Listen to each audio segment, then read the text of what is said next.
साथियों आज की इस क्लास में करेंट अफेयर्स के ये जो क्वेश्चंस आप पढ़ोगे ये वेरी इंपॉर्टेंट क्वेश्चंस हैं, बहुत ही सिलेक्टेड हैं। टॉप 55 क्वेश्चंस आपको आज के इस क्लास में बताएंगे और ये क्वेश्चंस आपके लिए जानना बेहद ज़रूरी है क्योंकि बहुत ही इंपॉर्टेंट है। आप चाहे किसी भी एग्जाम्स की तैयारी कर रहे हो, लिख के ले लो, 100% ये क्वेश्चंस आपसे पूछे जाएंगे।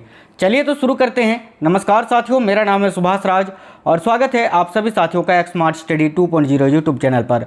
तो बिना किसी देरी के क्लास को शुरू करते हैं। पहला क्वेश्चन आपकी स्क्रीन पर है। आपको बता दें कि इस क्लास के लास्ट में आपसे एक क्वेश्चन पूछेंगे, उसका आंसर आपको कमेंट बॉक्स में बताना है। देखिए पहला क्वेश्चन है, ग्लोबल एग्रीकल्चर एक्सपोर्ट्स इंडेक्स में भारत की रैंक क्या है। तो ध्यान से देखिएगा, ग्लोबल एग्रीकल्चर एक्सपोर्ट इंडेक्स में भारत की रैंक क्या है। तो साथियों यहाँ आपका करेक्ट आंसर होगा 8वां रैंक। ऑप्शन नंबर बी इस क्वेश्चन के लिए करेक्ट आएगा 8वां। आपको याद रखना है, वेरी इंपॉर्टेंट क्वेश्चन है, ठीक है। ग्लोबल एग्रीकल्चर एक्सपोर्ट इंडेक्स में भारत की जो रैंक है वो कितना है, तो 8वां है। आगे देखिए, कृषि अर्थशास्त्रियों के 32वें अंतर्राष्ट्रीय सम्मेलन का आयोजन अभी हाल ही में कहाँ पर किया जाएगा या किया गया। तो देखिए, कृषि अर्थशास्त्रियों के 32वें अंतर्राष्ट्रीय सम्मेलन का आयोजन कहाँ किया जाएगा, तो याद रखिए नई दिल्ली में। Option number A correct answer होगा नई दिल्ली। नेक्स्ट है, एयर इंडिया ने हाल ही में सुरक्षा कारणों से किस शहर के लिए सभी उड़ानें रद्द कर दी। तो भाई 8 अगस्त तक जो है ना, अभी साथियों एयर इंडिया ने हाल ही में सुरक्षा कारणों से किस शहर के लिए सभी उड़ानें रद्द कर दी हैं, तो तेल अवीव के लिए, यानी तेल अवीव के लिए 8 अगस्त तक अभी फ़िलहाल कोई भी उड़ानें नहीं होंगे।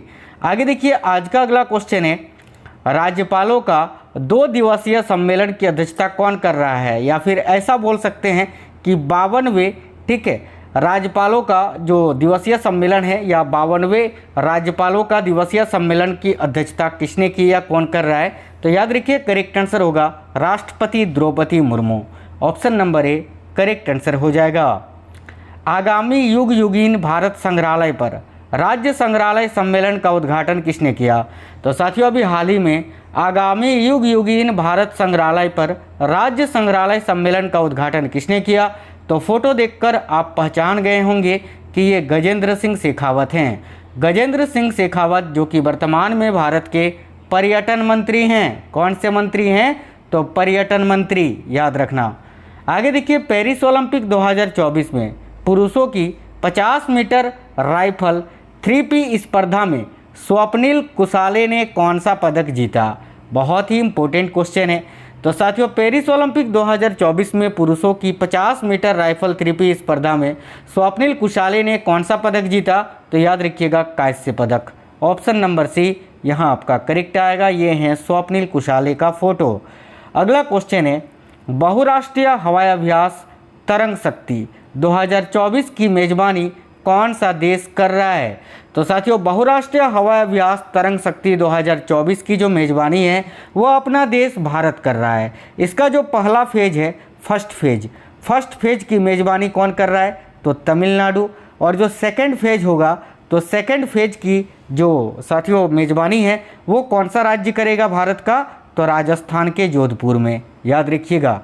चलिए नेक्स्ट क्वेश्चन देखते हैं। अगला क्वेश्चन है, रोहन बोपन्ना ने किस प्रतियोगिता में भारत का प्रतिनिधित्व करने के बाद भारतीय टेनिस से संन्यास लेने की घोषणा की है। तो साथियों ये हैं भारत के एक स्टार टेनिस प्लेयर, इनका नाम है रोहन बोपन्ना और इन्होंने अभी इनमें से किस प्रतियोगिता के बाद भारतीय टेनिस से संन्यास लेने की घोषणा की है। तो याद रखना पेरिस ओलंपिक के बाद, यानी पेरिस ओलंपिक समाप्त होने के बाद जो है रोहन बोपन्ना संन्यास ले लेंगे, याद रखिएगा। चलिए तो नेक्स्ट क्वेश्चन की ओर बढ़ते हैं और आज का अगला क्वेश्चन है, रैपिडो इस साल यूनिकॉर्न बनाने वाला कौन सा भारतीय स्टार्टअप है। तो भाई रैपिडो इस साल यूनिकॉर्न बनाने वाला कौन सा भारतीय स्टार्टअप है। तो याद रखिएगा तीसरा करेक्ट आएगा यहाँ आपका ऑप्शन नंबर सी, आपको याद रखना है तीसरा। नेक्स्ट है, किसने असम राइफल्स के नए महानिर्देशक के रूप में पदभार ग्रहण किया है। तो साथियों अभी असम राइफल्स के नए महानिर्देशक कौन बने हैं, याद रखिएगा विकास लखेरा, जिनका फोटो आप देख सकते हैं। यही है साथियों विकास लखेरा, जिनको अभी असम राइफल्स के प्रमुख यानी महानिर्देशक बनाया गया है। हाल ही में चिकित्सा सेवा महानिर्देशक के रूप में किसे नियुक्त किया गया है? तो भाई चिकित्सा सेवा महानिर्देशक के रूप में अभी किनको नियुक्त किया गया है? तो याद रखिएगा साधना सक्सेना नायर को, जिनका फोटो आप यहाँ देख सकते हैं। अगला क्वेश्चन है IPEF के तहत आपूर्ति श्रृंखला परिषद का अध्यक्ष किसे नियुक्त किया जाएगा या गया है? तो भाई IPEF के तहत इनमें से किस देश को आपूर्ति श्रृंखला परिषद का उपाध्यक्ष, माफ करना, उपाध्यक्ष नियुक्त किया गया है? तो देखिएगा करेक्ट आंसर होगा भारत को, ऑप्शन नंबर डी। नेक्स्ट है संघ लोक सेवा आयोग यानी यूपीएससी के नए अध्यक्ष के रूप में किसे चुना गया है? तो साथियों संघ लोक सेवा आयोग यानी यूनियन पब्लिक सर्विस कमीशन। तो देखिए ये यूपीएससी का नया अध्यक्ष अभी प्रीति सूदन जी को नियुक्त किया गया है, जिनका फोटो आप देख सकते हैं, यही है अभी प्रीति सूदन ये यूपीएससी के अध्यक्ष। इनसे पहले मनोज सैनी जी थे, याद रखना। अभी प्रीति सूदन को यूपीएससी का नया अध्यक्ष नियुक्त किया गया है। हाल ही में पंजाब के नए राज्यपाल और चंडीगढ़ प्रशासक के रूप में किसने शपथ ली? तो पंजाब के नए राज्यपाल और चंडीगढ़ के प्रशासक के रूप में किसने अभी शपथ ली? तो भाई गुलाब चंद कटारिया ने, जिनका फोटो आप यहाँ देख सकते हैं, ऑप्शन नंबर सी करेक्ट आएगा, गुलाब चंद कटारिया। अगला है किस केंद्रीय मंत्री ने राष्ट्रीय शिक्षुता और प्रशिक्षण योजना 2.0 पोर्टल को लॉन्च किया है? तो करेक्ट आएगा भारत के शिक्षा मंत्री धर्मेंद्र प्रधान जी ने, ऑप्शन नंबर डी। हाल ही में किस टाइगर रिजर्व में बिजली उत्पादन के लिए पवन टरबाइन स्थापित की गई है? तो भाई बिजली उत्पादन के लिए पवन टरबाइन किस टाइगर रिजर्व में स्थापित की गई है? तो याद रखना पीटीआर में, पीटीआर यानी पेरियार टाइगर रिजर्व, करेक्ट आएगा ऑप्शन नंबर बी, जो कि भारत के केरल राज्य में स्थित है। क्वेश्चन नंबर 17, हाल ही में पूर्व सैनिकों के लिए ई सेहत टेली देखिए कंसल्टेंसी सुविधा किसने शुरू की? तो भाई करेक्ट आंसर होगा साथियों भारतीय सेना ने, याद रखना इंडियन आर्मी ने, ऑप्शन नंबर 1 करेक्ट है। अंतर्राष्ट्रीय अंतरिक्ष स्टेशन के लिए आगामी भारत अमेरिका मिशन के लिए प्रधान अंतरिक्ष यात्री के रूप में किसे चुना गया है? तो करेक्ट आएगा option number C, wing commander Shubhanshu Shukla, जिनका फोटो आप यहाँ देख सकते हैं, यही है विंग कमांडर शुभांशु शुक्ला, जिनको अभी अंतर्राष्ट्रीय अंतरिक्ष स्टेशन के लिए आगामी भारत अमेरिका मिशन के लिए प्रधान अंतरिक्ष यात्री के रूप में चुना गया है। पेरिस ओलंपिक में सेमीफाइनल में पहुंचने के लिए भारतीय हॉकी टीम ने किस टीम को हराया था? तो करेक्ट आएगा ग्रेट ब्रिटेन को, याद रखना। ओलंपिक के सेमीफाइनल के लिए क्वालिफाई करने वाले पहले पुरुष भारतीय शटलर कौन बने हैं? तो भाई करेक्ट आएगा बैडमिंटन खिलाड़ी लक्ष्य सेन, ऑप्शन नंबर सी। 2 अगस्त 2024 को 8 राष्ट्रीय हाई स्पीड कॉरिडोर परियोजनाओं के विकास को मंजूरी देने वाली आर्थिक मामलों की कैबिनेट समिति की अध्यक्षता किसने की? तो करेक्ट आएगा प्रधानमंत्री नरेंद्र मोदी जी ने, ऑप्शन नंबर सी। अगला क्वेश्चन है जुलाई 2024 में यूनिफाइड पेमेंट्स इंटरफेस यानी यूपीआई का ये फुल फॉर्म होता है, याद रखना यूनिफाइड पेमेंट्स इंटरफेस, ठीक है। लेन देन 20.64 लाख करोड़ रुपए तक पहुंच गया। यूपीआई किसके द्वारा विकसित किया गया है? तो भाई यूपीआई को किसके द्वारा विकसित किया गया है? जैसे कि आप फ़ोन पे, गूगल पे, पेटीएम चलाते हैं, यूपीआई के द्वारा पैसे भेजते हैं, तो ये जो यूपीआई है ये किसके द्वारा विकसित किया गया है? तो याद रखना national payments corporation of India के द्वारा, यानी भारतीय राष्ट्रीय भुगतान निगम के द्वारा, ऑप्शन नंबर बी करेक्ट आएगा। जुलाई 2024 के दौरान केरल के किस जिले में अपने इतिहास का सबसे घातक लैंड, देखिए जिसको हम बोलते हैं साथियों लैंडस्लाइड, या फिर इसको हम जो है ना साथियों देखिए इसको भूस्खलन या फिर लैंडस्लिप के नाम से भी जाना जाता है। आखिरकार ये होता क्या है तो आपको बता दें, तो सबसे पहले इसका आंसर आप याद रखना वायनाड। तो देखिए ये जो साथियों लैंडस्लिप होता है इसमें होता ये है कि बारिश, जहाँ पर तेज़ बारिश होता है, जहाँ पर बादल फट जाता है, वहाँ पर जो होता है ना, जो बड़े बड़े पहाड़ होते हैं वो साथियों टूट कर गिरने लगते हैं, ठीक है। और वही अभी केरल के वायनाड में ये घटना हुई। मीडिया रिपोर्ट के अनुसार माने तो अब तक 308 लोग जो हैं इसमें मारे गए हैं, याद रखना, बहुत ही बड़ी आपदा जो इस साल केरल के वायनाड जिले में घटी है। Option number C correct answer होगा, आपको याद रखना है। 2024 पेरिस ओलंपिक में 10 मीटर पिस्टल मिश्रित टीम स्पर्धा में मनु भाकर की जोड़ीदार कौन थी? तो देखिए करेक्ट आंसर होगा साथियों, कौन थे यहाँ पर हो सकता है, तो देखिए करेक्ट आएगा सरबजोत सिंह। ये है मनु भाकर और ये है सरबजोत सिंह, याद रखना, दोनों ने ही कांस्य पदक जीता है। अगला, राष्ट्रीय अंग एवं उत्तक प्रत्यारोपण संगठन नोट्टो ने कहाँ अंगदान जागरूकता कार्यक्रम का आयोजन किया? तो काफ़ी अच्छा क्वेश्चन है ये, ध्यान से देखिएगा। करेक्ट आंसर होगा नई दिल्ली में, ठीक है। राष्ट्रीय अंग एवं उत्तक प्रत्यारोपण संगठन ने कहाँ अंगदान जागरूकता कार्यक्रम का आयोजन किया? तो नई दिल्ली में। अगला क्वेश्चन है अरुणाचल, यहाँ अरुणाचल होगा। अरुणाचल में हेलीकॉप्टर दुर्घटना में बहादुरी के लिए राजस्थान राज्य के किसे मरणोपरांत शौर्य चक्र प्रदान किया जाएगा? तो करेक्ट आएगा साथियों मेजर मुस्तफा बोहरा को, जिनका फोटो आप यहाँ देख सकते हैं। चलिए आगे देखिए, भारतीय स्टेट बैंक के अगले अध्यक्ष के रूप में किसकी सिफारिश की गई? तो राइट आएगा ऑप्शन नंबर सी चल्ला श्रीनिवासुलु शेट्टी, जो कि एसबीआई के अगले अध्यक्ष होंगे, याद रखना। अंतर्राष्ट्रीय खिलौना मेला 2024 कहाँ आयोजित किया जाएगा? तो भाई यहाँ भी आपका करेक्ट आएगा नई दिल्ली में। नेक्स्ट है, किस क्रिकेट टीम ने वुमेन्स एशिया कप 2024 का खिताब जीता है? याद रखना श्रीलंका ने। अगला है, किस राज्य की सरकार ने बेरोजगार लड़कों के लिए लाडला भाई स्कीम लॉन्च किया है? तो यहाँ आपका करेक्ट आंसर होगा साथियों महाराष्ट्र राज्य की सरकार ने। निम्नलिखित में से किस देश ने इंस्टाग्राम पर प्रतिबंध लगा दिया है? तो भाई इंस्टाग्राम पर प्रतिबंध अभी किसने लगाया है? तो तुर्की ने। ऑप्शन नंबर सी तुर्की देश ने, याद रखना है।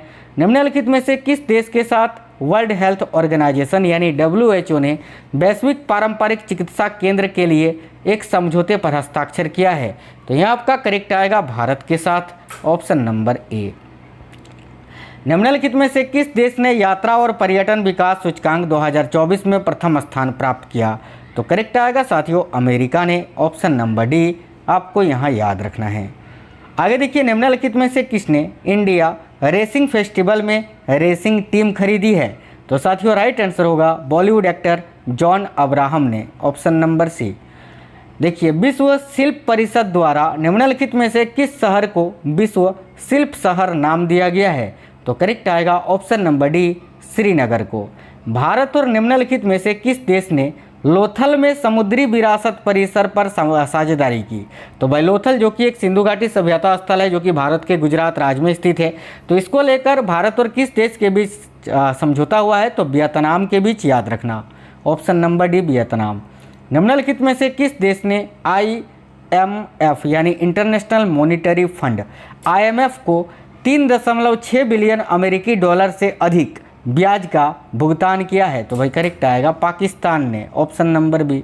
निम्नलिखित में से किस देश को भारत ने अपने 2 बंदरगाहों का उपयोग करने की अनुमति दी है? तो करेक्ट आएगा मालदीव को, ऑप्शन नंबर ए। निम्नलिखित में से किस शहर में चौथा राष्ट्रीय हिंदी विज्ञान सम्मेलन 2024 आयोजित किया गया? तो देखिए इस क्वेश्चन के लिए करेक्ट आंसर होगा भोपाल में, ऑप्शन नंबर सी मध्य प्रदेश भोपाल।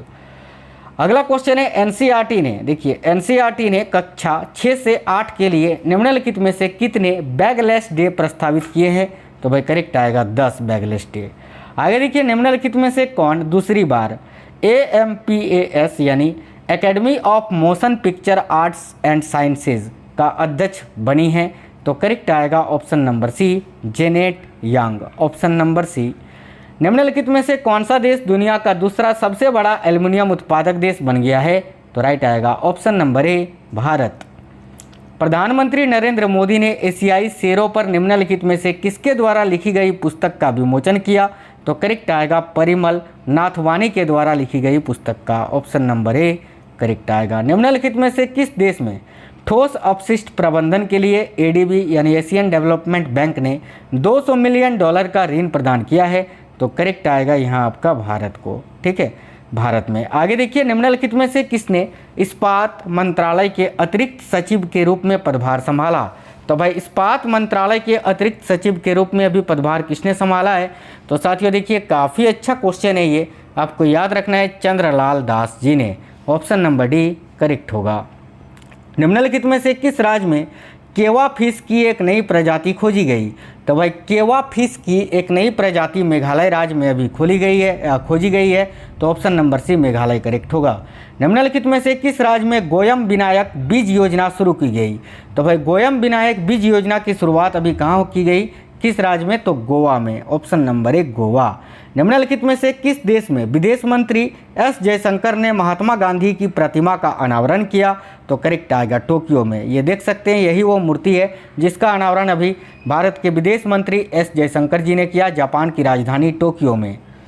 किसे ईस्टर्न कोलफील्ड लिमिटेड का सीएमडी यानी चीफ मैनेजिंग डायरेक्टर नियुक्त किया गया है। तो भाई ईस्टर्न कोलफील्ड लिमिटेड का सीएमडी अभी किनको नियुक्त किया गया है, याद रखना सतीश झा जी को। Option number B.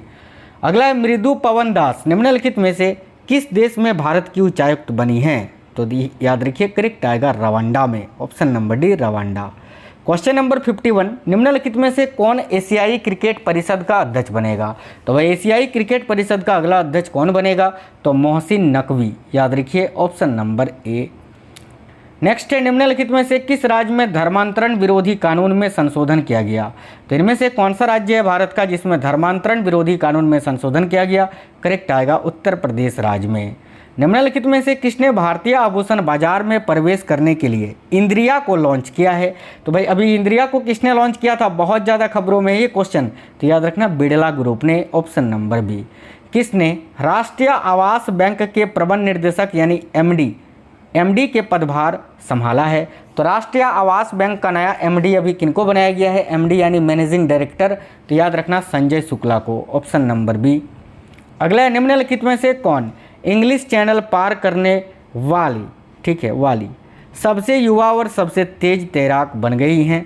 तो याद रखिए करेक्ट आंसर होगा जिया राय, ठीक है जिया राय याद रखना, जो कि केवल 16 साल की हैं। ऑप्शन नंबर बी यहाँ आपका करेक्ट आंसर हो जाएगा। अब एक होमवर्क वाला क्वेश्चन टेस्ट के तौर पर आपके लिए है, इसका आंसर कमेंट बॉक्स में बताइए कि वर्तमान में भारत के पर्यटन मंत्री कौन हैं।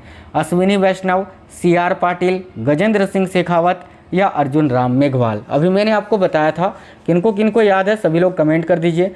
साथ ही में बताना आपको ये क्लास कैसा लगा है, और साथियों अगर क्लास पसंद आई है तो इस वीडियो को एक लाइक ज़रूर करिए और अपने सभी दोस्तों तक वीडियो को ज़रूर शेयर करिए। तो चलिए फिर मिलते हैं अगली वीडियो में, तब तक के लिए जय हिंद, वंदे मातरम।